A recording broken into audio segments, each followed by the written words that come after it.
నేను ఎరిగిన ఒక తల్లి ఉంది. ఆ తల్లి దేవుని సేవకు సమర్పించుకొని, అప్పటికి ఆ తల్లికి నాకు జ్ఞాపకం ఉండి 50 సంవత్సరాలు పైబడి ప్రతిష్ఠితురాలిగా జీవితకాలం దేవుని కొరకు వివాహం చేసుకోకుండా తనను తాను సమర్పించుకుంది. యేసయ్య కొరకు కన్యకగా బ్రతుకుతుంది. ఆ తల్లి అంటే అందరికీ మహా గౌరవం, కంచు కంఠం.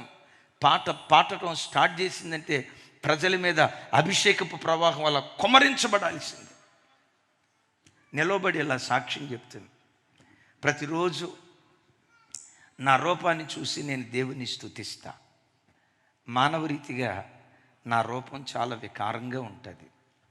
నా రంగు నల్లటి రంగు, నా పళ్ళు ఎత్తు పళ్ళు, ఇలా పళ్ళు ముందుకొచ్చి ఉంటాయి. అద్దంలో ముఖాన్ని చూసుకున్నాం.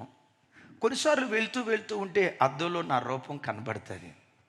మానవ రీతిగా నాది వికారమైన రూపం, వికృతమైన రూపం. ఆ రూపాన్ని చూసినప్పుడల్లా, దేవా నాకు ఎలాంటి వికృతమైన రూపం నువ్వు ఇచ్చినందుకు నీకు స్తోత్రం.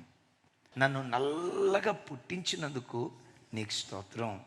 2 ఎత్తుపళ్ళిచ్చి నా ముఖరూపం వికారంగా ఉండేటట్లుగా నన్ను ఇలా పుట్టించినందుకు నీకు స్తోత్రం అని ప్రతిరోజు నేను ప్రభువుని స్తుతిస్తానయ్యా అంది.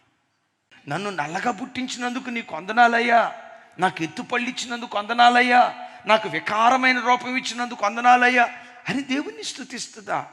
ఆ తల్లి ఏం చెప్తుందో అలా వింటూ ఉంటే ఏమందో తెలుసా? నేను ఇంత వికారంగా బ్రతకటాన్ని బట్టి నా ఈ 50 సంవత్సరాల జీవితంలో నాకు ఒక్క లవ్ లెటర్ కూడా రాల. గులాబీ పువ్వు ఇచ్చినోడు ఒకడు లేడు.